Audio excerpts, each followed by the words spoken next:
video game podcast. My name is Harrison. You might know me online as Rorix, and I'm joined, as always, by friend and co-host Rowan. You might know me as Mocha. I think I'm apparently an honorary Canadian now, so that's pretty cool.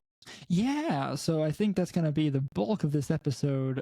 So you weren't here last week, and the week prior you mentioned that you'll be, or you weren't here last week to prep for, and then whatever. You went to Canada for a quadruple header local thing. Yeah, the great land of Canada for sure.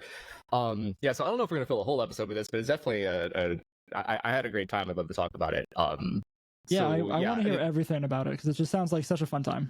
Basically, yeah. So I had a really kind of grueling schedule ahead of me as of like a few days ago. Yeah, literally like 4 days ago. The plan was to I was sitting at 347 CP, and I needed to get to 420 because that's the magic number. You get 80 for just going positive at NAIC. There's such a joke there that I'm not gonna make. I'm supposed to make that joke. Come on. Anyway, so I needed to get to 420. That's quite a bit, right? Because you can get 50. I only had 2 BFLs for an MSS, and then I unlimited for regionals. Effectively, I've only gotten points from 3 regionals so far because I only went to 4. But I was going to go to all 4 of those MSSs over the weekend: Friday, Saturday, Sunday, Monday, and then LA this coming weekend. I was lucky enough to top 8 one of the MSSs and win another one. So I only played in 3, and I'm not even going to LA now because there would be no point. I'd have to top 16 again, which is like, I'd like to think I have that in me, but it's also very unlikely to get that in the next try. So, and then there's no events afterwards. So what's the point? Sure. Yeah, so, but yeah, I had an amazing time in Canada. They put us up, so this was at Windsor College, which, really beautiful little college campus, but Windsor itself is not much of a place, I guess. Like, there's a cute little downtown, but for the most part, it's kind of like... Is it like trying to be a college campus? Like no, it is a real college. But... It's like a liberal arts college, I think is the, like, American counterpart to this. It's like it only undergrad, no but that's not a research institution. Yeah, so that doesn't yield a college town downtown atmosphere for the... No, so like the town is not built around the college. I think there is a university actually in there, but the really cool thing about this is like it's very like US LACs is that they have like they're really focused around just the students. It's what they want. Everything is based around like people's clubs and communities and whatnot, and like just making the undergrad experience really cool. And as a product of that, instead of all the like dry, boring research stuff you get at big American universities that are prestigious or whatever, they have an esports arena there. Like straight, it was so cool. So I was watching the stream sorry, everyone else. Only when Rowan was playing was I watching the stream. Because I was busy this weekend, but I saw like the production value. Is the that best was on local, best set of locals I've ever. I mean, I love our TOs in Georgia. If anyone's listening, but like this is by far the best locals I've been, like best organized locals I've been to. It looked amazing. It looked pristine. Yeah. And then when you sent a picture of the like the general arena space that you were in, I'm like, that looks so cool. Yeah, I did not have anything that cool at college. Like big TVs with consoles in the back, so if you drop, you just get to play COD or Smash or whatever in the background. Like if you were a student or you could convince a student to let you in, there was like rooms with gaming PCs to the left. Like it was pretty cool. Like that's so cool. Yeah, they had like Gen 3 Game Boy Advance pixelated music like blaring over the loudspeakers like most of the day. Like it was pretty sick. So, and the reason they had it in this place, partially because, so for a lot of reasons, it's right across the border. So even though Windsor Airport is really small and expensive, you can just fly into Detroit Airport, which is a big Delta hub. So pretty reasonable flights. And then it's just a 30-minute drive across the border. Nice. You probably spend almost as much time like waiting in line to go across the border as you just driving. So like really easy. And then once you do that, you like they put us up in the dorms there. It's summer, so no students. I paid, I think, $150 for 4 nights where I had my own bedroom. That's pretty dang good. Yeah. It was $300 for the whole suite, but there's 2 bedrooms in there. So me and my friend Koski, we just split a suite, and it was absolutely awesome. The Canadian scene is really friendly. It made a bunch of new friends over there. Everyone was like, they build some crazy stuff. Yeah, I'm excited to talk about what you saw in the tournament, but don't get me wrong, I'm very interested in like all the logistic stuff about getting there too. And like, so the only downside of this place is that So the border thing, right? Is like normally Sure. I would go into an airport, take an Uber to where I'm staying, and that's that for the weekend, right? But in this case, you have to go across the border, and no Uber driver is going to like Oh show their yeah. is going to flash their passport for you to get across with you. So I was lucky to have a friend with a car who was there to pick me up. But normally I think you'd have to figure out a shuttle situation, which they have. So that's not a huge deal. It's just a little bit more annoying. You have to actually plan that. But yeah, no. Otherwise, like no complaints. Like I think we we had like a final dinner. There's a huge casino there, so we ended up doing like a final night. Getting food in the casino. They had pretty good drinks, so it was a good time. That sounds actually pretty fun. Yeah. So overall, like fantastic weekend. Definitely colored a little. Like I'm sure it was sweetened a little bit by the results. I'm not sure I would have been quite as happy if I hadn't hit the points that I really wanted to get. No, but, yeah. Let's be honest. If you came out with like 0 points, you'd be would have been pretty upset. Yeah. Yeah. And I don't blame you for that either. I had absolutely awful luck the first couple of days, and then it turned around on its head on the third day when I won. So it's definitely good. Like I ran the gamut of RNG. Even in real life, once I went out in top 8 on day 2, I went to go put my stuff away and saw like, okay, it hasn't been raining for a few days. I'm going to, and there's this like tiny, very shallow ditch. I can just walk through this. And no, I'm wearing flip flops, the only shoes I brought, and my foot sinks like a foot into this. What looked like just, and I lose my shoe, my only shoe. Wait, you lost your shoe? I had to like put my arm like elbow deep into the mud and find it, and then go back and like shower. Oh, it was yeah. I thought my trip was cursed on day 2, and then I won day 3. So like, so this was a quadruple header, and it was I think Friday, Saturday, Sunday, Monday, because it's a holiday. So I right? literally like I was sleep deprived as all Cricketoon Friday. Like I didn't sleep. I had to wake up at like 6 in the morning to get my flight, and like it wasn't a long flight, but just like my options were either go too early or go late enough that I might miss the first tournament on Friday. So it was like was really tired. Finally get there and then win a match, and then the next match is against Nails, like Nick Navarre, like one of the best players in the world, and he's there to just get his final 20 points to qualify. Less than I think like 17 or something like that is all he needed. Amazing. I have to play him on stream. I've never played a real stream match before, and so I'm already nervous and misread his Terra type and like click electric move into a ground Terramon, and like he sweeps me easy, and then like that doesn't go well, and then the final round I play someone, so like the win and in for day 1 I play someone who I played Miraidon all weekend, and I played someone who specifically set out to murder Miraidon players, and brought a Terra Fairy Lightning Rod Rhyperior alongside a Flutter main, like a Sun Flutter main team, like a Koraidon Flutter main team. So it's just like, and in order to win that match, I would have had to just click Draco Meteor into fairies, trying to predict the Rhyperior switch. And like once the Rhyperior is in and it Terras, it's invincible to Miraidon at that point. Like right. That's wild. So wait, was it only 4 rounds of Swiss? The first day, yeah, very few people had showed up Friday. So it was a long weekend for the Canadians. So Monday they had off. They had a big turnout Saturday, Sunday, Monday, but Friday it was only a handful of us. So yeah. Gotcha. Okay. Yeah, that sounds. No, we did watch the Nick Navarre stream, and that was brutal. It was brutal. I think we were pretty encouraging in our little Discord group. Yeah, no, y'all were very nice. Like, you could have talked a lot of trash. Well, I mean, like, yeah, you got swept, but you also got swept by like one of the best people in the world. No, I would have liked to have put up a better fight, and I like started to get my foot in game 2, but I played too scared, and I had to like take more chances. Like, I could at least justify the plays I made game 2. Game 1 was just like, what is happening to me right now? Yeah. We also knew that you were going into this like sleep deprived, tired. Like you spent the whole week prior both working extra to get Friday off and then working on like prep, which just leads to no sleep. Yeah, that was rough. And I still kind of worked Friday at the airport. And then day 2, I had a stream match where I set up my Volcarona to +2 across special attacks, def, and speed. Like this thing is set up. It's a monster. It's staring down a Kali Shadow who can't touch it. It proceeds to crit with a psychic. And Oko. I was like, oh, okay, great, awesome. And then game 2, same setup. Volcarona staring down an Ursaluna Hisui who like hasn't had its Flameward proc yet. It's not threatening a lot of damage. It clicks headlong into me to get the chip before Trick Room goes up. Crits, Oko gone. Yeah, okay. I can appreciate you thinking on by day 2 that your whole trip is cursed. Yeah. But I managed to bubble into points that day, and Yeah. the day that I won, I even bubbled into cut. Comfortable. I had really good res. I comfortably bubbled day on the one I won, but still, like it was close. It's just percentages, right? Yeah. Yeah. Little That's the thing, right? It's for Swiss and getting in the top cut is percentages, and then it's like pure performance. Yeah. Right? Well, it's frustrating, right? Because like bubbles happen for cut even in regionals, but in terms of day 2, you at least have that hard cutoff. I have to go 7-2, and that is that, right?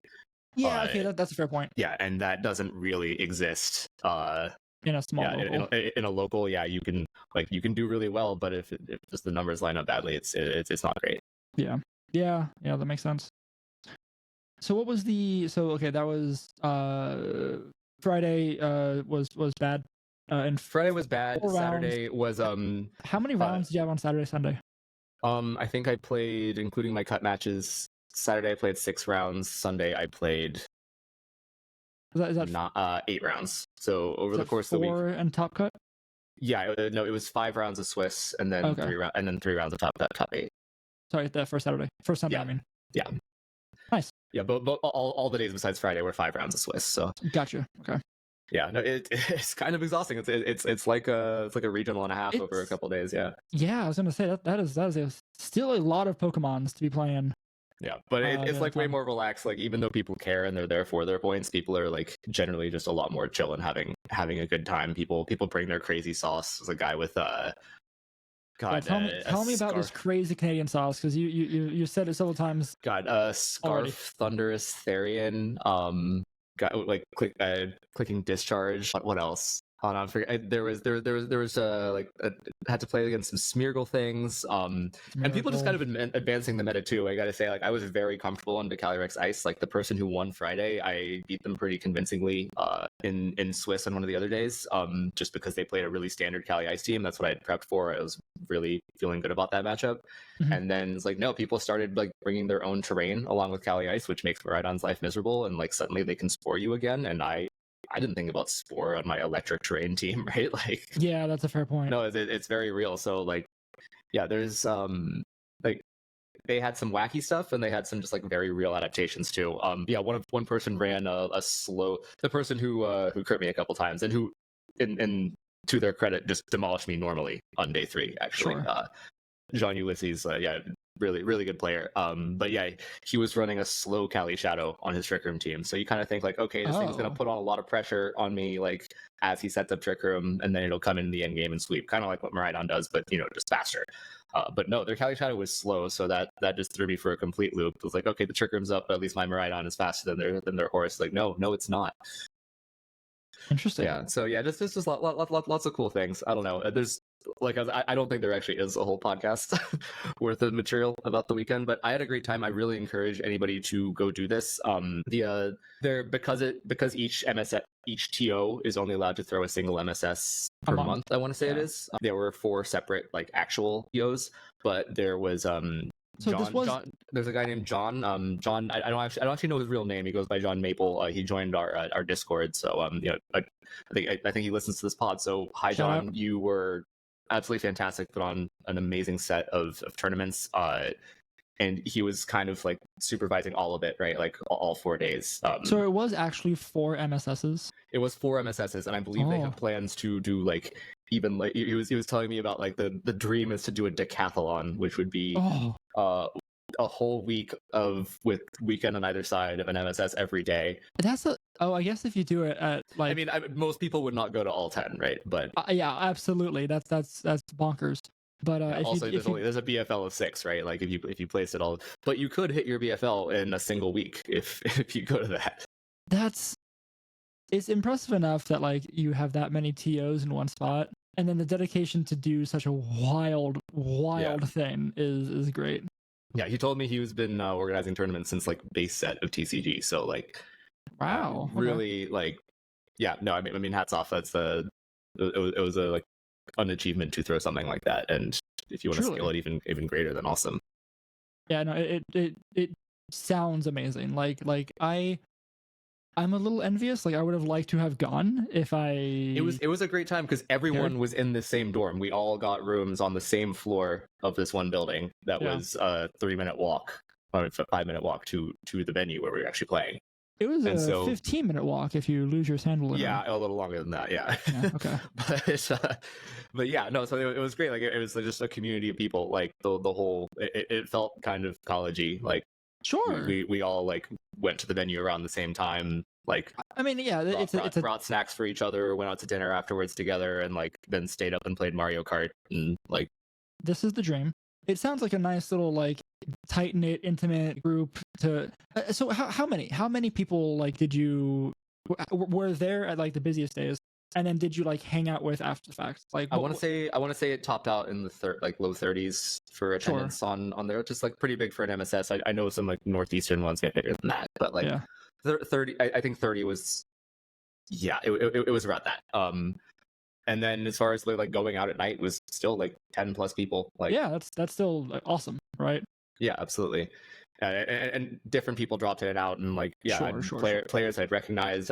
Jesse is the guy who went in the banana suit one time, or in the the pajamas. Like if you ever seen him at a regional on stream, like he earned his invite over that weekend, which is pretty Scrooge pajamas, right? Him? Yes. Very good. That was amazing. We're trying to workshop his World's outfit. Is he going to NAIC? Does he have an outfit? I don't think he might be. I don't know if he's going or not. I know he doesn't have to, but NAIC is still fun, and you should. Yeah, I mean, so that's the thing, right? Like, it's the coolest part about. I think you tweeted this over the weekend. The coolest part about this hobby of ours is that if you can, you get to go and travel and meet new people. You get to make friends across different. I mean, literally for you, different countries, different cultures, right? You get to go hang out with people.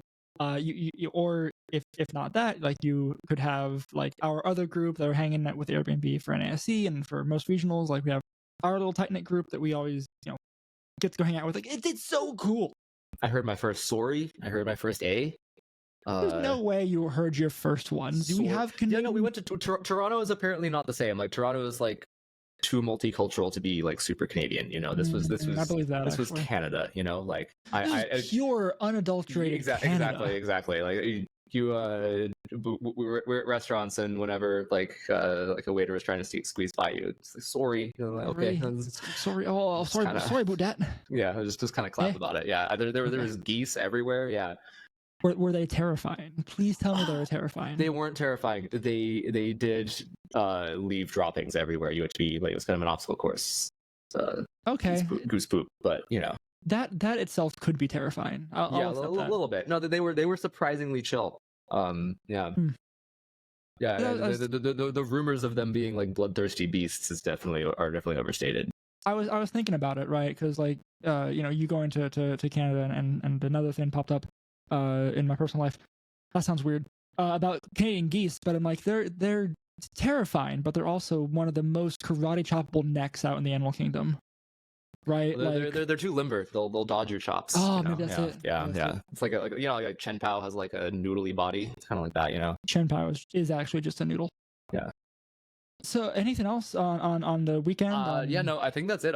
We'll say like Saints Gaming CA was the Twitch. There are VODs there, but also like just keep an eye out for them. I would say if you are looking for an invite, or just if what I described sounds really fun, I believe they will be putting on more events. I'm sure John will post things in our Discord too. Yeah, absolutely. I think they're planning to like the season's over after NAIC, right? But I believe they're planning to start out strong, pretty much as soon as they're physically allowed to by the Pokemon company, right? So yeah, definitely check it out. It wasn't an expensive weekend at all. So yeah, we'll see how the next season goes, because I'm guessing there's always a very small lull after Worlds between Worlds and next season. So, but just a little bit, I think it's literally starting up again in like July or August. Not July. No, August is when. Yeah, August is Worlds. August is Worlds. I want to say like you can even earn points for the next season before Worlds. I might be mistaken on that one. Yeah. Okay, don't quote us on that. We'll have an episode about that later, probably.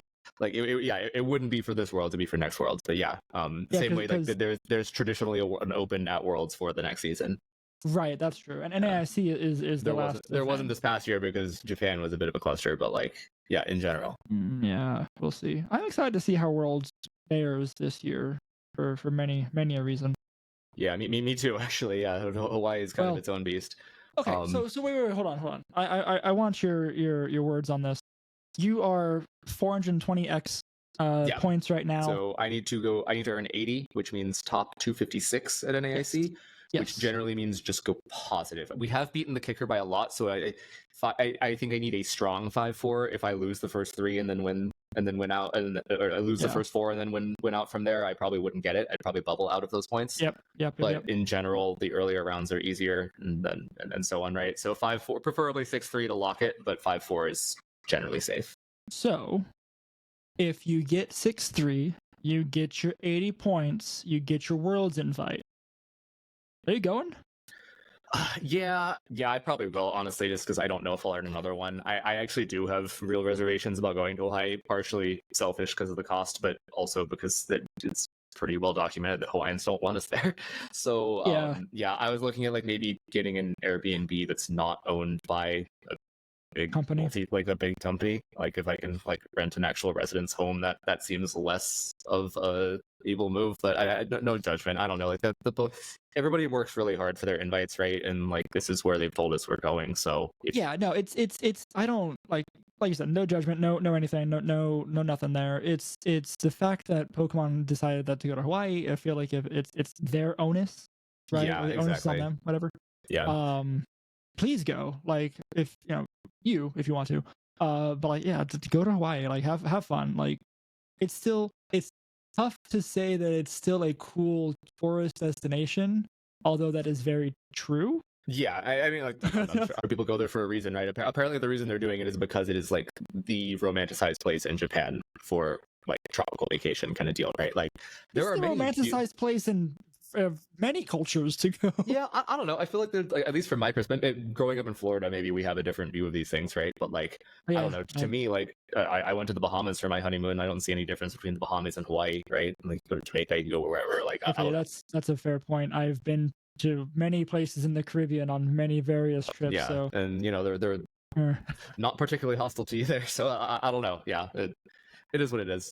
Yeah. So I mean, it's still cool, right? Like if you get and when I'm rooting for you, Rowan. If you get your points, that's super cool. And that is the goal. NAIC is going to be really fun, regardless of how I do. I'm super looking forward to that trip, regardless. So like, yeah, if I get it, amazing. If not, I will be down about it for about an hour, and then I will go have a ton of fun with my friends on Bourbon Street. Exactly. Yeah.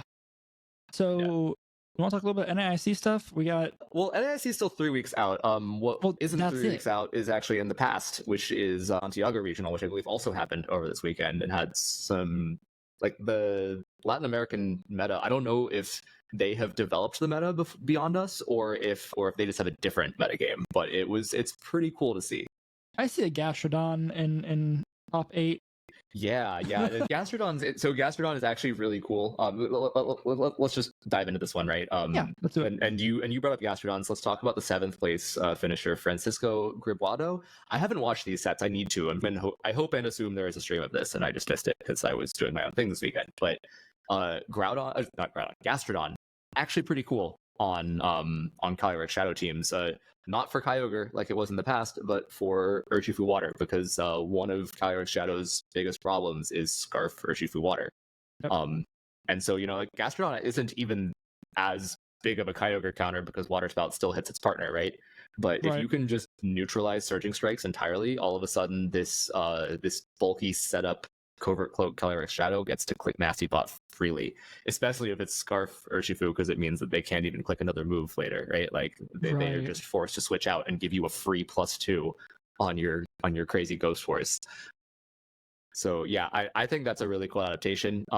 Terra Ice is interesting on Gastrodon. I mean, obviously boosts the Ice Beam. My guess is that is to wall Calyrex Ice pretty well, just because you are resistant to Glacial Lance and you still get the offensive boost. It is a little risky if the Cali Ice is running close combat, but they are mostly running high horsepower these days. So yeah, makes a lot of sense there.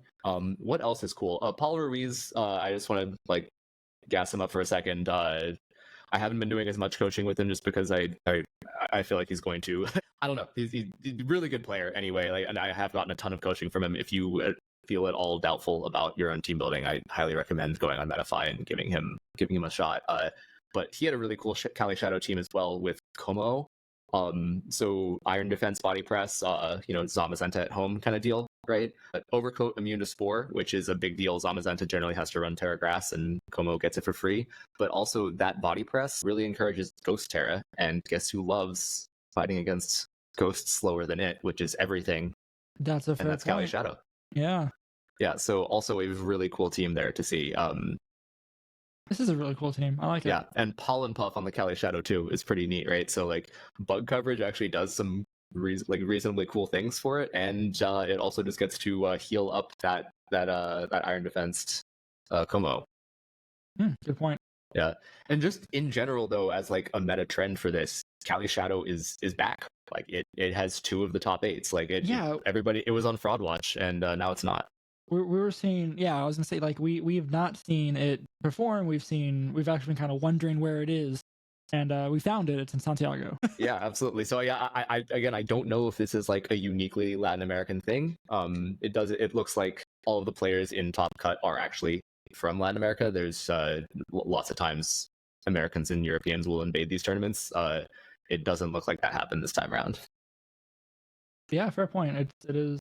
It's a nice mix of fun. Also, the Zamazenta mirror for finals. Like Zama is king right now. I think like top dog Zamazenta. top dog. Which is hilarious. Like Zacian is like gone. just let his brother have a turn this gen.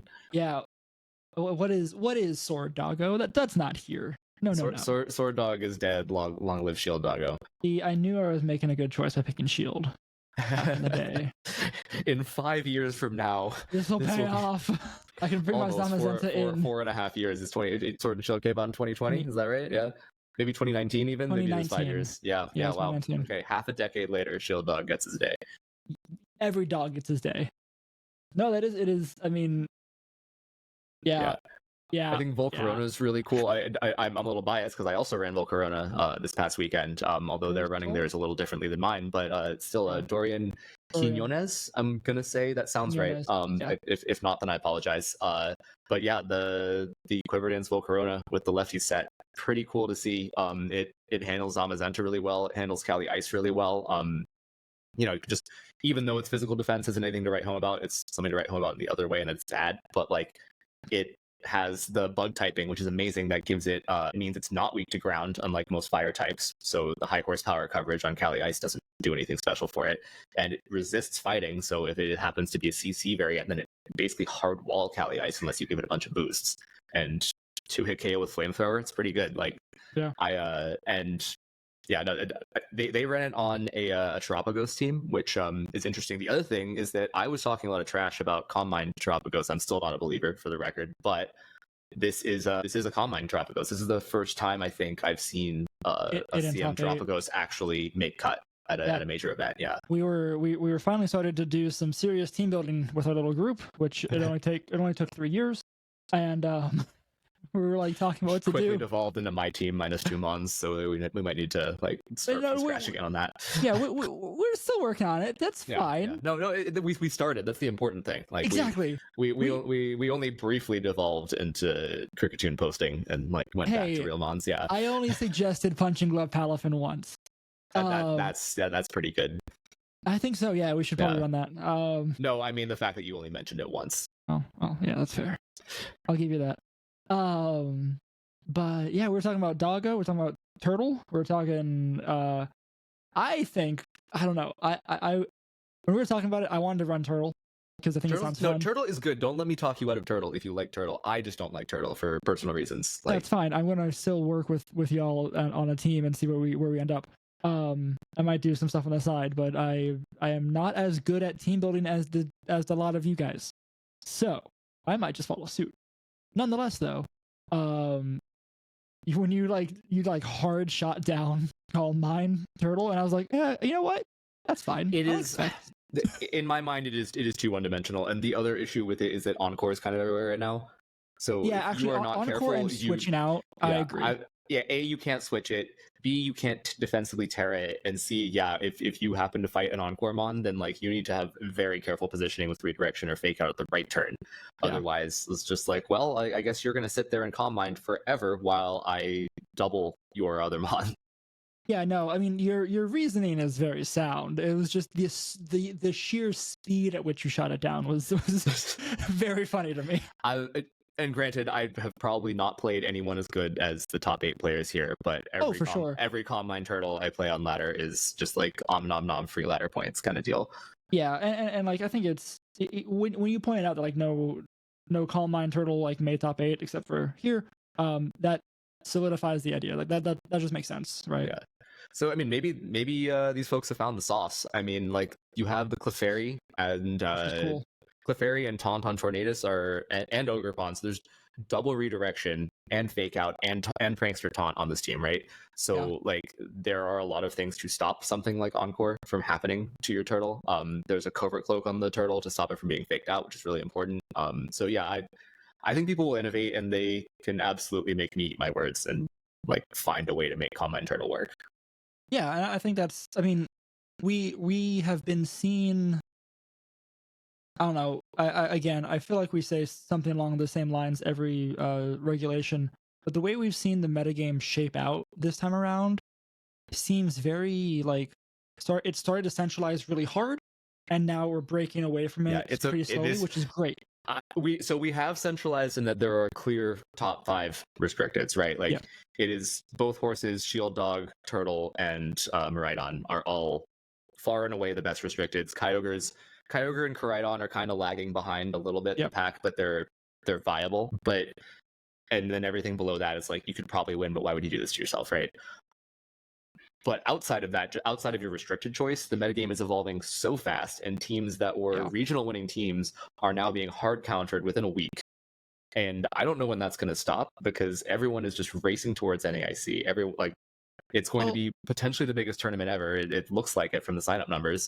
Yeah, and even beyond that, Worlds in 3 months is in the same format, which is going to be so cool. I'm excited to see a Worlds that has 3 to 4 months of meta development. Yeah, I'm excited for that. It's gonna be super cool. The thing that I'm curious about, right, with all this is there's LA is next weekend. Los Angeles is next weekend. Yeah, I think that'll also show a lot of meta developments, and there will be no question of a regional meta there either because it's going to be huge. So we'll see that 100%, and then the 2 weeks following that between then and NAIC, then it's empty. Then it's 2 weeks of everyone in the dark. Yeah. People are going to prep for what they saw at LA, and the top of the group is going to try to prep for things that they think are prepping for what they saw at LA. We're playing 4D chess here. No, absolutely playing 4D chess.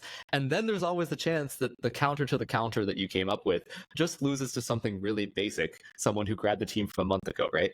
So like you have to all comes full circle. Yeah, ultimately we are playing a very complex game of rock, paper, scissors, so like you have to be careful about this stuff. Yeah.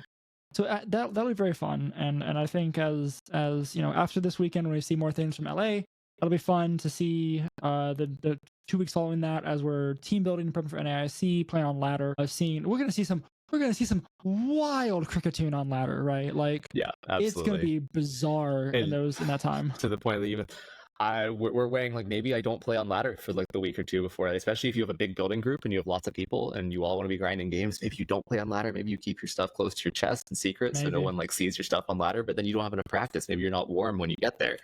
It's a lot to think about. It's a balancing act that is difficult to do. So yeah, we'll see how that goes. I'm excited for it. Like beyond anything, right? NAIC is gonna be fun.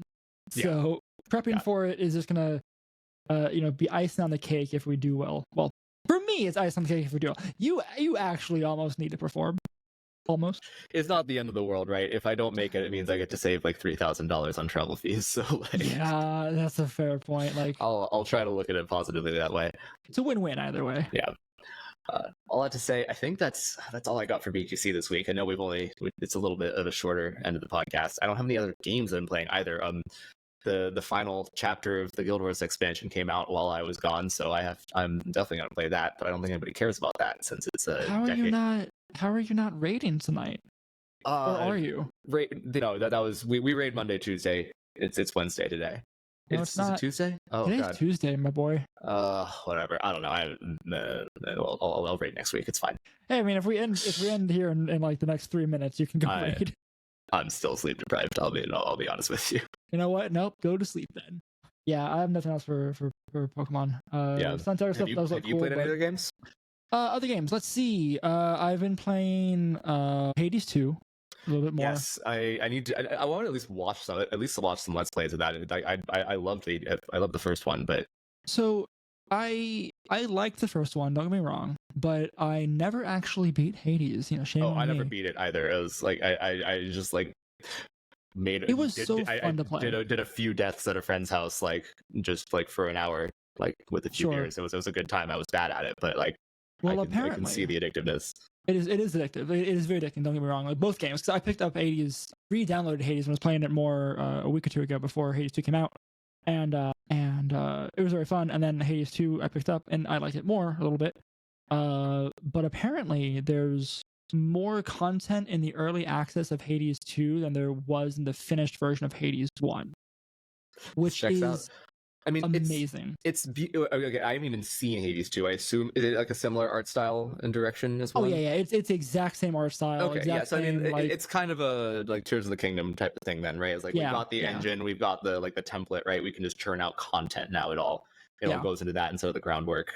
But for like I guess different boons, different boon types, all the things that and it's like effectively isometric, right? So like it's not like Yeah, it doesn't seem like it's a crazy amount of technical overhead to just like make more content as long as you've got like the artists and the people willing to design it. Just more maps, even right in comparison. So it's cool. But yeah, like and more mechanics in the game too, which are very interesting to interact with. Like crafting, gathering resources in a different way than Hades 1. So it's pretty fun. I would suggest it if you want to play a roguelike game. And then I was a couple weeks ago. I was playing Stardew Valley, and I have fallen off of that. But in different cozy farming sim games, I picked up Dinkum again because it had some updates, which is like what is Dinkum? Dinkum is the game premise is if you mix Stardew Valley, Animal Crossing, and Australia. So are they cute animals or killer animals? There are killer animals. The villagers are like humans or whatever. Okay. It's not, but it's like the same. It's a very similar like there's a museum. You can fish. You can farm. You can talk to people. You got like friendship stuff. But you can die, I guess. If you it's can Australia. Die. Like there's a health and energy system. The crocodiles will just walk up to your house and bite you. It's super fun. It's neat. It's a early access. I think it might still be an early access. I don't know. Maybe it came out. But it's like a solo developer doing this, and it's a fun little game. It's a very sandboxy. Very nice. But yeah, besides that, due to hack checks and whatnot, and the direction we're going with team building, you just have to actually play the video game now. Like I'm going to speedrun Violet to get him right on. Yes. Okay. Yeah. Do know that? Okay. So do know have that Becca play her game. Yeah, you will have to get all the way through the game to catch the angry Miraidon, because the bike Miraidon, even once you unlock it, cannot be traded. Is it not? Well, it's the end of the base game though, right? Or I believe it's the end of you have to get through the full base game, and then that's what I expected. And then you can go catch angry Miraidon in the bottom. That's what in the I basement. thought. Yeah. Yes. Okay. Perfect. Yeah. Unless you want a Blood Moon, and then you'll have to do a lot more. If we're doing Blood Moon, then I have to go and actually complete the. That's just Kitakami Pokémon. It's just Kitakami. Well, it's Kitakami and then the full Kitakami Dex. Yeah. Sorry, you have to complete the Pokédex there, so which is fine. I've beaten the story on my Scarlet, and I have a good majority of the Pokédexes done. But I need to go finish them also. It's really just Miraidon then, if that's a pain. Yeah, and also if we go away from Miraidon, if you don't have Miraidon, you need Raging Bolt. Kind of. I've got a Raging Bolt because I speedrun Scarlet once. It was miserable. Yeah, I need to do that. I need to because that's completing the full decks, all of it, every single one. Or Yes. close to every single one. I think you got like a few flex slots. So if anyway, there's like I gotta do anything that. you can't manage. Yeah. So, I mean, I can very easily complete the Pokedex if I wanted to, but I will try to do it legitimately. Maybe. Depends on how timing goes. But between now and next Monday, basically, I want to try and do that so that I can have any resources I need as we go into team building for sure between now and NAIC. So that's kind of my all of my spare gaming is gonna go back into Pokemon, which is not a But problem not even per se. practicing, just playing the game. Yeah, which is such a weird concept. Right. So we'll see. I was asking around for some friends, like, hey, do you have a spare Miraidon I can borrow? Can I borrow a cup of Miraidon, please? Like, I'm sure you can find some. I get the feeling that our Trick Room headed friends are not going to be bringing the e-bike, so that's a fair point. I can see if either of Bruno or Kevin can give me a Miraidon. We'll see.